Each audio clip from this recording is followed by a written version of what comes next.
A train running behind schedule, a desperate driver trying to make up for lost time, and a deadly curve just ahead. In a matter of seconds, everything goes horribly wrong. Without warning, the train derails, smashing into a nearby building with terrifying force. Screams fill the air. Metal bends like paper. And within moments, over 100 lives are lost. But what really happened that morning? Was it just a tragic accident, or the result of something much more disturbing? Stay with us as we uncover the chilling truth behind one of Japan's worst train disasters. Before we dive into the background of this disaster documentary, I invite you to subscribe this channel and hit the notification bell so you don't miss any of our train disaster documentaries. Amagasaki, a bustling city in central Japan, home to nearly 500,000 people. Located just 4 miles west of Osaka and 13 miles east of Kobe, Amagasaki sits along the Fukuchiyama Line, a 66-mile electrified railway connecting Osaka to Fukuchiyama. First opened in 1874, this line is mostly used for regional passenger trains, reaching speeds of up to 75 miles per hour. Like most railways in Japan, it runs on a 3.5-foot narrow gauge track instead of the global standard. The line is owned and operated by JR West, a private rail company created in 1987 after Japan privatized its national railway system. Just north of Amagasaki Station, the railway curves sharply to the right as it heads south. In 2002, a multi-story apartment building called Effusion Amagasaki was built in the open space created by this bend. No one could have predicted that just 3 years later, this very spot would become the site of one of Japan's deadliest train disasters.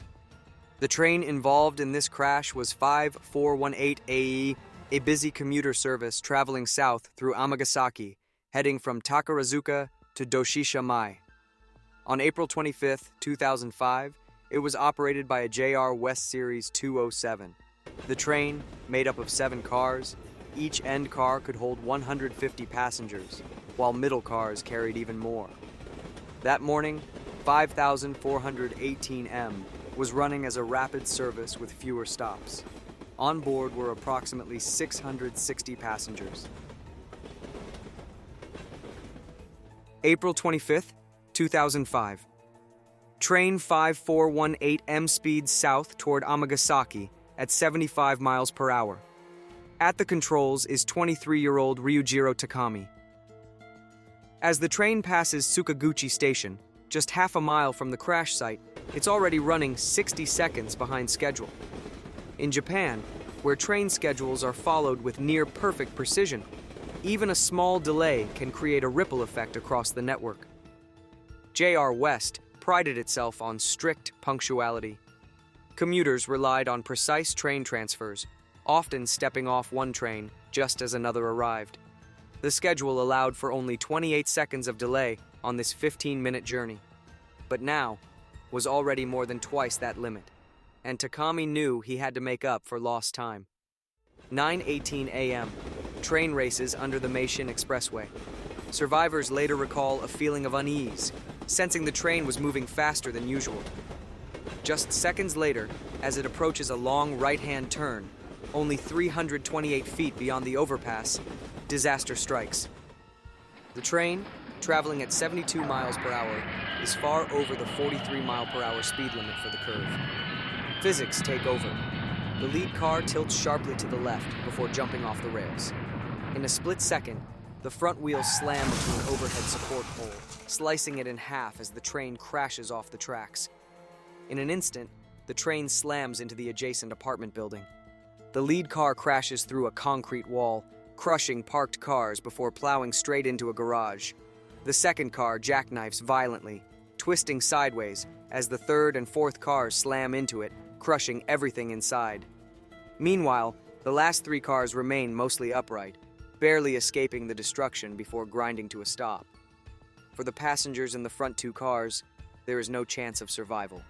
The impact is instant, the space inside completely obliterated. The young driver, Ryujiro Takami, is killed on impact. 106 passengers lose their lives in the wreckage, and another 562 are left injured. As the wreckage settles, the disaster triggers an automatic response. The rear of the derailed train crosses into the opposite tracks, short-circuiting the system and turning the signals red.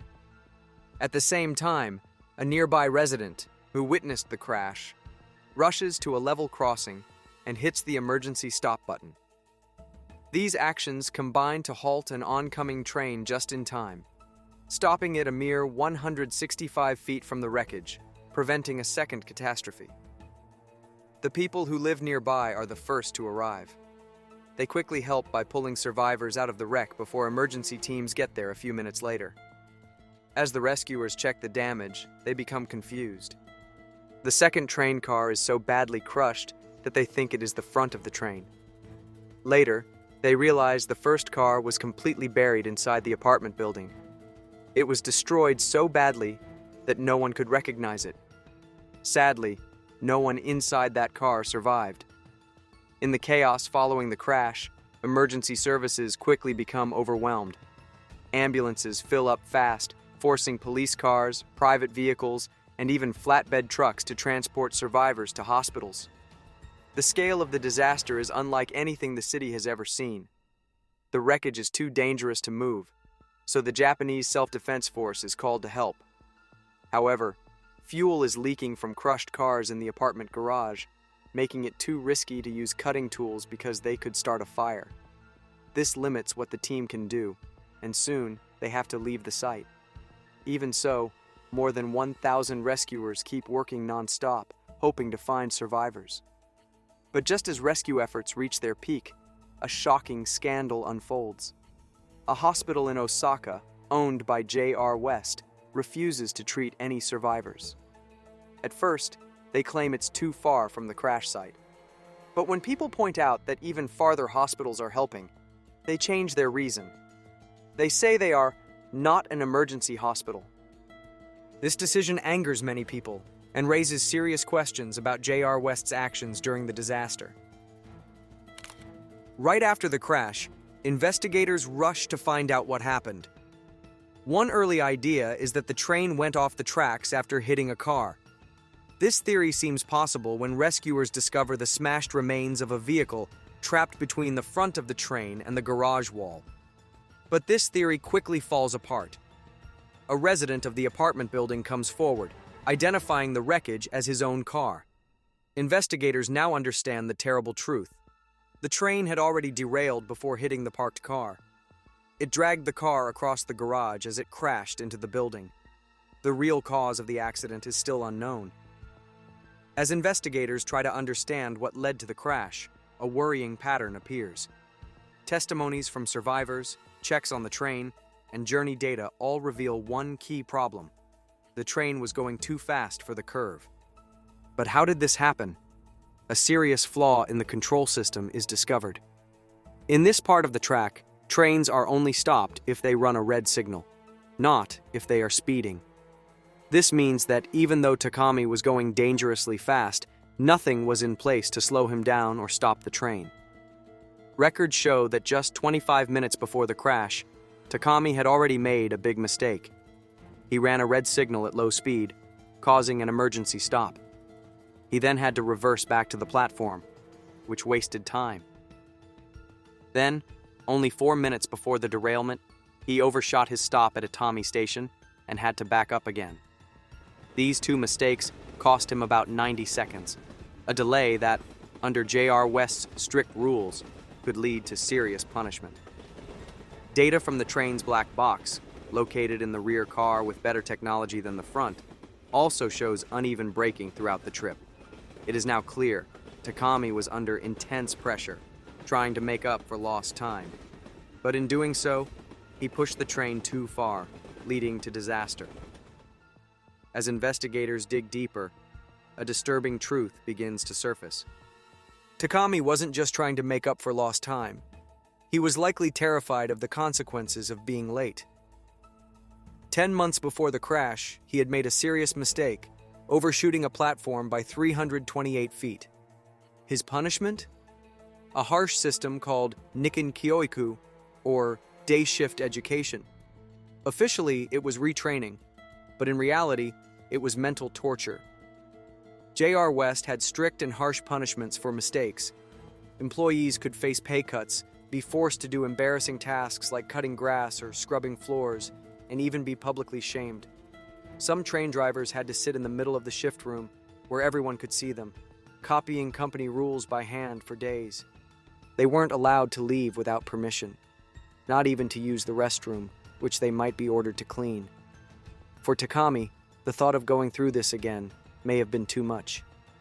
And on the morning of April 25th, with his train running 90 seconds late, that fear may have driven him to take a dangerous risk, one that ended in disaster. As investigators piece together the final moments before the crash, a chilling picture emerges. Takami wasn't just speeding, he was likely driven by fear. With the train already 90 seconds behind schedule, Takami knew what that meant. Another delay could land him back in retraining, the harsh punishment system, infamous for humiliating drivers. He had already asked the conductor at Atami Station to downplay his mistake, trying to avoid further trouble. But as he approached the deadly curve, he realized his critical miscalculation. He tried to slow down, but only with the regular brake. The emergency brake could have stopped the train in time, but using it would have required an explanation. If his reason wasn't deemed acceptable, he'd face punishment again. In that split second, fear outweighed caution. The official investigation ultimately blamed the crash on excessive speed. But it also pointed to J.R. West's extreme disciplinary measures as a major contributing factor. The outdated train control system, which didn't monitor speed, and the dangerously close proximity of train tracks to residential buildings were also noted as minor factors. However, the core issue remained clear. A young driver, pressured to the breaking point, made a tragic decision with irreversible consequences. The report ends with two key recommendations. Retraining programs should focus on actually improving employees' skills instead of just punishing them, and all train control systems should be upgraded to automatically limit speed, no matter what the driver does. In June 2005, Masataka Ide, a J.R. West advisor who helped enforce the company's strict punctuality rules, resigned. 2 months later, the company's chairman also stepped down. By 2008, an article in the Daily Yomiuri, one of Japan's major newspapers, reported that many survivors were still suffering from both physical and mental effects of the crash. Many survivors, emergency responders, victims' families, and even residents of the apartment building sought professional help after experiencing PTSD symptoms. In the end, none of the residents returned to their homes after the cleanup was completed. In July 2009, Masao Yamazaki, the former vice president and later president of J.R. West, was charged with negligence. He announced his resignation on the same day. However, in January 2012, he was found not guilty, as the court ruled there was no personal criminal negligence on his part. Still, J.R. West as a company was heavily blamed for poor employee treatment and failing to properly assess risks on that section of track. 107 lives lost, over 500 injured, and all because of a culture that valued punctuality over safety. The Amagasaki derailment wasn't just a tragic accident. It was a wake-up call. A system designed to keep trains on time instead pushed a young driver to his breaking point. A company's obsession with precision cost people their lives. But here's the question: have we truly learned from it?